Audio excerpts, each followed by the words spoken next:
I'm willing to bet that everyone that is listening to this has had someone in their life, whether it's a loved one, friend, acquaintance, that has either passed prematurely or faced some sort of short or long term disability or something that took away their ability to work and earn the wage that they were earning before. Insurance is not a conversation about selling someone a policy. There are a lot of advisors and insurance salesmen out there that are there to generate a profit. And the thought of insurance, especially life insurance, which is something that gets thrown at a lot of people, it's a big turnoff because there are people out there that will try to sell you something that you do not need. I'm here to talk about why this is so important and to pose a few questions that you really need to start thinking about no matter what stage of life that you are in. Okay?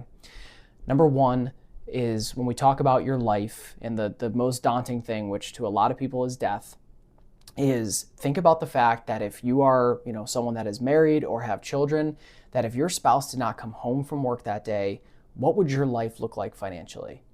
Think about the income that they were making, and if that is suddenly gone, would you be able to stay in your house?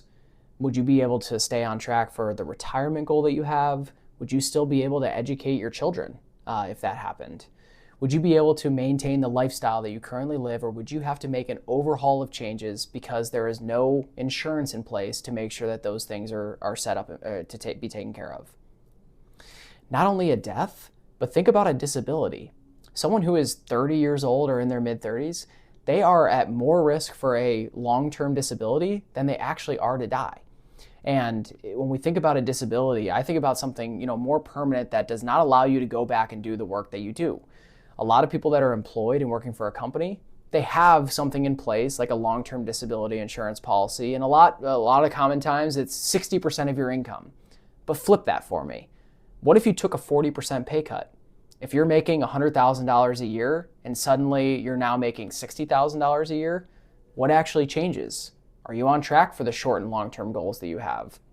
What would change in your life? Are your expenses actually reduced because you're disabled, or are they actually more because there's more people depending on you and things that you need to do for upkeep and maintenance for your life? Are you still on track for educating kids, the vacations that you want to do, and all this stuff?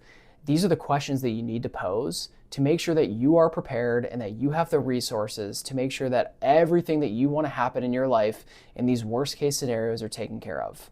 And it's something that you should start thinking about right now.